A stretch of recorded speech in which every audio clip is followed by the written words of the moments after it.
விக்னேஸ்வராய நமக. மம குலதேவதாமுனியப்ப சுவாமியே நமக. பேரன்பு மிக்க குக்கு பக்தி மீடியா சேனல் நேயர்களுக்கு ஜோதிடர் முத்துசாமியின் இனிய அன்பு வணக்கங்கள். ஓம் காகத்வஜாய வித்மகே கட்கஹஸ்தாய தீமகே தன்னோ மந்த பிரசோதயாத். நீலாஞ்சன சமாபாசம் ரவிபுத்திர யமாக்ரஜம் சாயா மார்த்தாண்ட சம்பூதம் தம் நமாமி சனீஸ்வரம். ஓம் சனீஸ்வராய நமக. அன்பர்களே, நிகழும் மங்களகரமான ஸ்ரீ விசுவாவசு வருஷம் மாசி மாதம் 22ஆம் தேதி 6/3/2026 வெள்ளிக்கிழமை காலை 7:56 ஸ்ரீ சனீஸ்வர பகவான் கும்பராசி பூரட்டாதி நட்சத்திரம் 3ஆம் பாதத்தில் இருந்து மீனராசி பூரட்டாதி நட்சத்திரம் 4ஆம் பாதத்திற்கு பெயர்ச்சி அடைகின்றார். அதனை முன்னிட்டு உங்களுக்கு இந்த ராசிக்குரிய பலன்களை எடுத்துக் கூறுகின்றேன். அன்பர்களே, நவகிரகங்களில் ஸ்ரீ சனீஸ்வர பகவான் வலிமையானவர். அவர் ஒரு ராசியில் 2.5 ஆண்டு காலகட்டங்கள் பயணிப்பார். மகரம் கும்பம் ஆகிய 2 ராசிகளும் அவருடைய வீடுகளாகும். துலா ராசியில் உச்சமடைவார், மேச ராசியில் நீசமடைவார். ரிஷபம் மிதுனம் கன்னி நட்பு வீடுகளாகவும், விருச்சிகம் தனுசு மீனம் ஆகிய ராசிகள் சம ராசிகளாகவும், கடகம் சிம்மம் ஆகிய ராசிகள் பகை ராசிகளாகவும் சனீஸ்வர பகவானுக்கு இருக்கின்றது.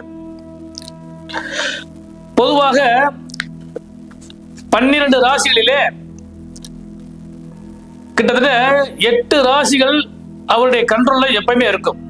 ஏன்னு கேட்டீங்கன்னா, அவர் ஜென்மச்சனி, அர்த்தாசம சனி, கண்டச்சனி, அஷ்டமச்சனி, குடும்பச்சனி, விரயச்சனி அப்படின்னு சொல்லக்கூடிய 6 ராசிகளையும் அவருடைய பார்வையின் மூலமாக அவருக்கு 3, 7, 10 அப்படிங்கிற பார்வை, 7ஆம் இடங்கிறது கண்டச்சனியா வந்தனால 3, 10 ஆகிய பார்வைகள் மூலமாக 8 ராசிகளை அவர் எப்பயுமே கண்ட்ரோல்ல வச்சே இருப்பார். இந்த சனீஸ்வர பகவான்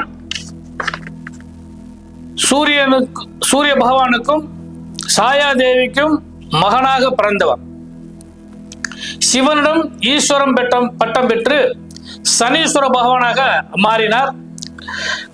ஸ்ரீ விநாயகரையும் ஆஞ்சநேயரையும் தவிர மற்ற அனைவரையும் தேவர்கள், யட்சர்கள், கிங்கணர்கள், ராட்சசர்கள் மற்றும் மனிதர்கள் ஆகிய எல்லாரையுமே அவரவருக்குரிய காலகட்டங்கள்ல பீடித்து பிறகு நல்ல சுப பலன்களையும் அவர் தந்தருளினார்.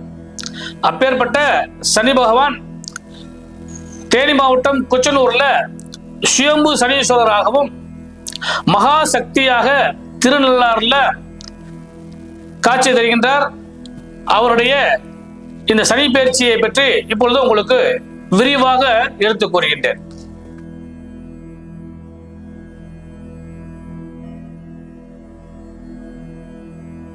எதிலும் நிதானம், நீதி நேர்மையை பேசக்கூடிய, அதே நேரத்தில் சற்று சுயநலமாக சிந்திக்கக்கூடிய ஆற்றலும் கொண்ட துளாராசி என்பதே உங்களுக்கு இந்த சனி பயிற்சியால் ஏற்படக்கூடிய பலன்களை எடுத்துக் கூறுகின்றேன். அன்பர்களே, இதுவரை பார்த்தீங்கன்னா பஞ்சமஸ்தானத்துல அழகா வீட்டிலிருந்து யோகத்தை கொடுத்துக்கிட்டு இருந்தார். ஏன்னா உங்கள் ராசியில தான் சனி பகவான் உச்சமடைவார். இப்ப அவர் 6ஆம் இடம் சொல்லக்கூடிய வெற்றி சனியாக உங்களுக்கு வளமர இருக்கின்றார். அப்ப எப்ப வெற்றி சனின்னு சொல்லிட்டனோ அப்பயே உங்களுக்கு வெற்றி வெற்றி வெற்றி தான். அதனால இதுவரை இருந்த எல்லா விஷயங்களையும் விட்டுட்டு இப்ப எந்த ஒரு முயற்சியாவது கரெக்டா பிளான் பண்ணினீங்கன்னா அது உங்களுக்கு வெற்றி. இதுதான் முதல் விஷயம். அடுத்து இந்த கடன், நோய், வம்புகளுக்கு சம்பந்தப்பட்ட எந்த பிரச்சனையாக இருந்தாலும் சரி, நீங்கள் கையாளக்கூடிய விதத்தில் தான் வெற்றி 2 மடங்காக மாறக்கூடிய வாய்ப்பு உண்டு. வாராக்கடன்கள் வந்து சேரும், நோய் சம்பந்தப்பட்ட பிரச்சனை எல்லாம் எல்லாத்தையும் விலகக்கூடிய வாய்ப்பு உண்டு. அதில் ஆரம்ப காலகட்டங்களில் கிள்ளி எறியக்கூடிய வாய்ப்பு, இது எல்லாமே இந்த 2.5 ஆண்டு காலகட்டங்கள் சனி பெயர்ச்சியினால் துளாராசி என்பதை நீங்கள் அடைய போகிறீர்கள் என்பதில் எந்த மாற்று கருத்தும் இல்லை. பொது பலனை பொறுத்தளவு பாத்தீங்கன்னா சனி வந்து தொழில்காரகன். அவர் 6ஆம் இடத்துக்கு வரும்போது, 6ஆம் இடம்ங்கிறது சர்வீஸும் சொல்லுவோம். அதாவது தொழிலாளர்கள்ல இருந்து ஆரம்பிச்சு எல்லா தொழிலாளர்களும் உத்தியோகஸ்தலமும் கூட வச்சுக்கிறோமே, எவரெல்லாம் வந்து அடிமை வேலையை பார்க்கிறார்களோ அவர் அனைவருமே தொழிலாளர்கள் தான். அப்பேற்பட்ட அரசாங்க வேலையா இருந்தாலும் சரி, அல்லது தனியார் உத்தியோகமா இருந்தாலும் சரி, எந்த வேலை பார்க்கக்கூடிய நபர்களாக இருந்தாலும் சரி, உங்களுக்கு இந்த 2.5 ஆண்டு காலகட்டமும் கொடி கட்டி பறக்கும் வாய்ப்பு நிச்சயமாக உண்டு. அதனை நீங்கள் கரெக்டா கொண்டு போனீங்கன்னா வெற்றி வெற்றி வெற்றி தான். சரிங்களா? அடுத்து பாத்தீங்கன்னா அவருடைய பார்வைன்னு சொல்ல முடியுங்களா, அந்த பார்வையில 3ஆம் பார்வையாக முதல்ல உங்கள் ராசிக்கு 8ஆம் இடத்தை பார்க்கிறார். 8 என்பது பிரச்சனை இல்ல, போராட்டம்னு சொல்லுவோம். 8 என்பது ஆயுள் பாவம். ஆனா உங்களுக்கு நல்ல யோகம் என்னன்னு கேட்டீங்கன்னா, துளாராசிக்கு 8ஆம் இடத்தை பொறுத்தளவுக்கு பாத்தீங்கன்னா அவரும் சுக்கிரனுடைய வீடுங்கனால போராட்டம் வரும். அது வந்து உங்கள் சாமர்த்தியத்தினால சமாளிச்சிடலாம். அதாவது வீட்டில் பெரிய பெரிய பிரச்சனைகள்லாம் வரும், அல்லது தொழில் ரீதியாக பிரச்சனை வரும், அல்லது வந்து வெளியிடங்களில் பிரச்சனை எல்லாம் நிறைய வரும். அவ்வளவு பிரச்சனை நீங்க சந்திப்பீங்க, அதுல மாற்றமே இல்லை, சந்திப்பீங்க. ஆனால் புத்தி கூர்மையினாலும் உங்களுக்கு கிடைக்கக்கூடிய சப்போர்ட்னாலும் எல்லாத்தையும் சமாளிச்சிருவீங்க. அதுதான் உங்களுக்கு கிடைச்ச லாபம். அப்போ வெற்றி, அந்த வெற்றியை பொறுத்தளவுக்கு பார்த்தீங்கன்னா சமாளிக்க மாற்றல், இதுதான் வந்து உங்களுக்கு முதல் விஷயம். அடுத்து சனீஸ்வர பகவான் 7ஆம் பார்வையா உங்கள் ராசிக்கு 12ஆம்னு சொல்லக்கூடிய விரயஸ்தானத்தை பார்க்கிறார். அப்ப விரயம்ங்கிறது பாத்தீங்கன்னா சுப விரயமாக எடுத்துக்கங்க. சுப விரயம்னு சொல்லி கேட்டீங்கன்னா, கடன் வாங்கினீங்கன்னா கடனா கட்டிட்டே வாங்க. அதே மாதிரி வந்து பாத்தீங்கன்னா இந்த தேவையில்லாத பயணங்களை வந்து தவிர்த்து விடுங்கள். பயணங்கள்ங்கிறது பொறுத்தளவுக்கு பாத்தீங்கன்னா ரொம்ப முக்கியமா இருந்தா மட்டும் போங்க, இல்லைன்னா வந்து அந்த பயணத்துல நீங்க தவிர்த்து விடுவது நல்லது. வண்டி வாகனத்தில் நிதானமான போக்கை கடைபிடிங்க, அது எப்பயுமே கடைபிடிக்கணும். இருந்தாலும் இந்த 2.5 ஆண்டு காலகட்டங்களுக்குமே கொஞ்சம் எச்சரிக்கையோட பயணிச்சு செய்யுங்க, உங்களுக்கு நல்ல யோகங்கள் நிச்சயமா கிடைக்கும். எதிரிகளை இலகுவாக கையாளுங்கள். இலகுனா கொஞ்சம் கவனமா பார்த்து செஞ்சுங்க, கையாண்டாலே அதுவே உங்களுக்கு வெற்றி கொடுக்கக்கூடிய வாய்ப்பு உண்டு. ஆனால் விரயத்தை பொறுத்தளவுக்கு எவ்வளவு விரயம் உங்களுக்கு சுபமாக ஆக்க முடியுமோ அந்த அளவுக்கு நீங்க சுப விரயத்தை ஏற்படுத்திக் கொள்ளுங்கள்.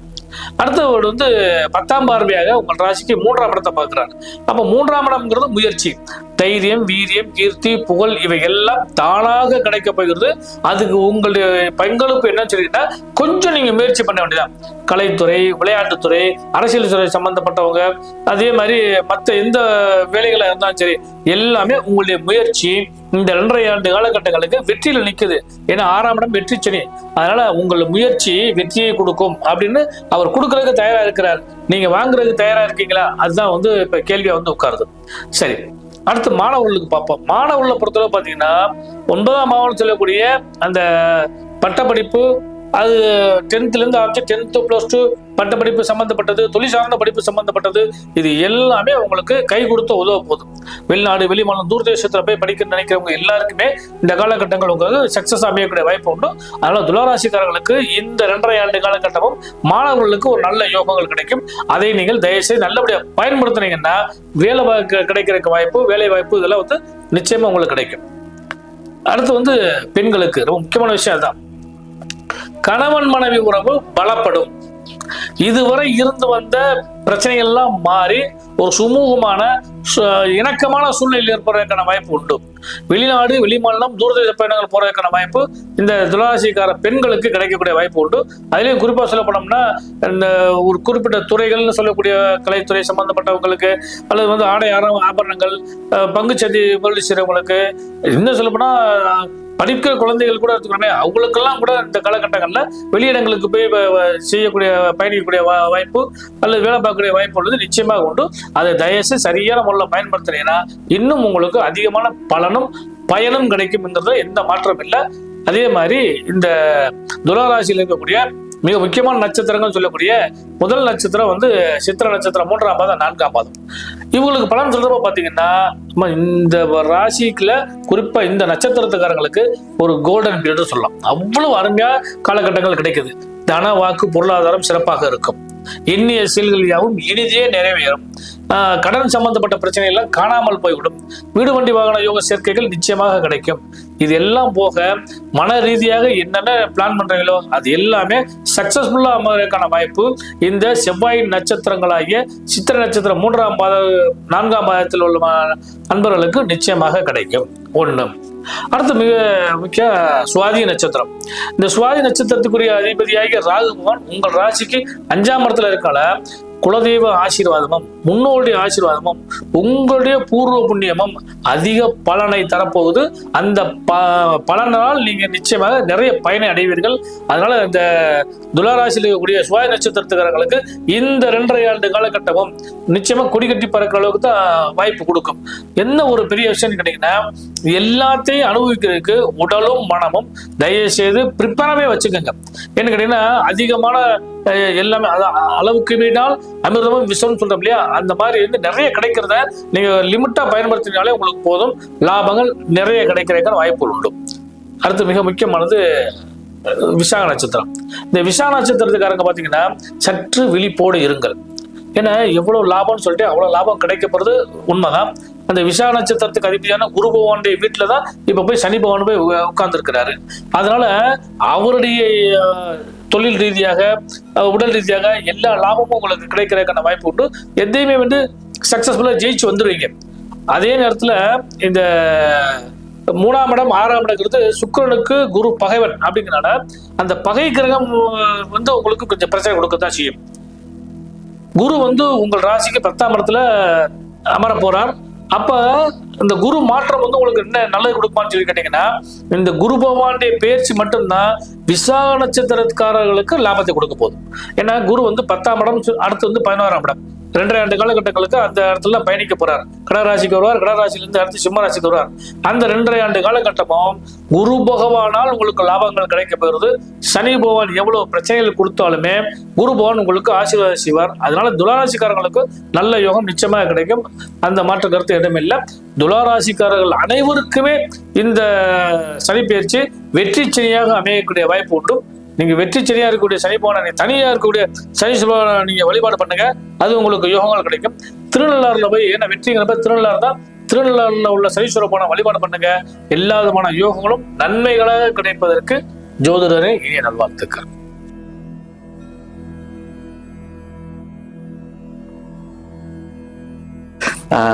ஜோதிட ஆசானுக்கு வணக்கம். துலாம் ராசியை பத்தி சொன்னீங்க. இது ஒரு மிகப்பெரிய வெற்றி ராசி அப்படின்னும் யாரையுமே கரெக்டா தெராசு போல் எடை பார்த்து அவர்களை விருப்பம் போல் செயல்படுவர்ன்ற மாதிரி சொன்னீங்க. இப்போ வருகின்ற இந்த சனிப்பெயர்ச்சியானது துலாம் ராசி அன்பர்களுக்கு எந்தெந்த வகையில் எந்தெந்த துறைகளில் அவர்களுக்கு வெற்றி கிட்டும் என்பதை பத்தி கொஞ்சம் நேயர்களுக்கு சொன்னீங்கன்னா கொஞ்சம் நல்லா இருக்கும். ஐயா, இந்த துளாராசிக்காரர்களுக்கு எதில் வெற்றின்னு சொல்லி கேட்டீங்க. முதல்ல பாத்தீங்கன்னா 6ஆம் இடம்னாலே சர்வீஸ்னு அர்த்தம். சர்வீஸ்னா நம்ம செய்யக்கூடிய ஒவ்வொரு வேலைகளுமே சர்வீஸ் தான். அது தொழிலாக இருந்தாலும் சரி, உடல் ரீதியாக இருந்தாலும் சரி, மன ரீதியாக இருந்தாலும் சரி, எல்லாமே சர்வீஸ் தான். இந்த சர்வீஸ் உங்களுக்கு வெற்றி கொடுக்கும். சமூக சேவைன்னு கூட எடுத்துக்கிறோம். அந்த சேவை உங்களுக்கு நிச்சயமாக வெற்றி கொடுக்கும். அதுல மாற்றம் இல்லை. இது முதல் விஷயம். 2வது பொறுத்தளவு பாத்தீங்கன்னா, அதே சனி பகவான் 3ஆம் பார்வையாக 8ஆம் இடத்தை பார்க்கிறார். 8ஆம் இடம்னா பிரச்சனை போராட்டம்னு சொன்னேன். அப்ப இந்த பிரச்சனை போராட்டம், ஒரு போராட்டம் வெற்றிகரமாக அமைறதுக்கு சில நேரங்கள்ல வாய்ப்பு கொடுக்கும். சில நேரங்கள்ல பிரச்சனை பெரிய அளவு போய் அது அதாவது சிறைச்சாலை செல்றது அளவுக்கோ அல்லது இழப்பீடுகளை சந்திக்கிற அளவுக்கோ அந்த அளவு கூட நடக்கிறதுக்கு வாய்ப்பு உண்டு. ஆனாலும் துளாராசிக்காரங்களுக்கு வெற்றி வெற்றிதான்ங்கிறத மாற்றமே இல்லைங்கய்யா. எந்தெந்த வகை துறையில் எடுத்துக்காட்டுக்கு பாத்தீங்கன்னா, இன்னைக்கு கலைத்துறையில பெரும்பாலானவர்கள் துலாம் ராசியிலும் இருக்கிறாங்க. அது போக பாத்தீங்கன்னா அரசியலும் துளாராசிக்காரங்க. ஏன்னா நிர்வாக திறமை, இந்த கோர்ட்டு வழக்கு வம்பு இதுல எல்லாம் பாத்தீங்கன்னா அட்வொகேட்டா இருக்கிறவங்க எல்லாம் துளாராசிக்காரங்க நிறைய பேர் இருக்காங்க.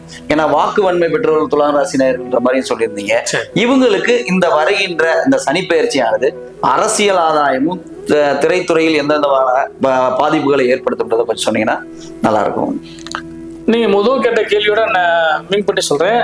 இப்ப சிம்மராசிக்காரர்கள் நீங்க பலன் நான் உங்களுக்கு சொல்றப்ப பாத்தீங்கன்னா, அந்த சிம்மராசியில் உள்ள அரசியல் தலைவர்களுக்கு இந்த துளாராசியில் இருக்கக்கூடிய அரசியல் தலைவர்கள் ஒத்துழைப்பு கொடுப்பாங்க. அப்ப இவங்க 2 பேரும் கூட்டணி வச்சுக்கிட்டாங்கன்னா அவங்களுக்கு வெற்றி கிடைக்கும். ஏன்னா துலாத்துக்கு பொறுத்தளவு பாத்தீங்கன்னா வெற்றி. அதே மாதிரி சிம்மத்தை பொறுத்தளவுக்கு அந்த வெற்றி, 2 வெற்றி ஒண்ணு சேர்றப்ப வெற்றி பிளஸ் வெற்றி படு வெற்றியா மாறும். அதனால இந்த துளாராசிக்காரங்களுக்கு அரசியல் ரீதியாக நல்ல எதிர்காலம் உண்டு. அதே போல நீங்க சொல்றீங்க இந்த வாக்கு வன்மைன்னு சொன்னீங்க இல்லையா, வாக்கு வன்மை நிச்சயமாக துளாராசிக்காரர்களுக்கு உண்டு. அதனாலதான் அது நீதி ராசின்னு சொன்னாங்க. அதுலயும் அவங்களுக்கு வெற்றி உண்டு. இது எல்லாமே இந்த துளாராசிக்காரங்களுக்கு இனி வரும் காலகட்டங்களில் வெற்றி சனியாகத்தான் கண்டிப்பாக சிறப்பாக நடக்கும். அருமையாக விளக்கத்தை சொன்னீங்க. துலாம் ராசி நேயர்களுக்கு வெற்றி கிட்டட்டும். நன்றி, வணக்கம். நன்றி.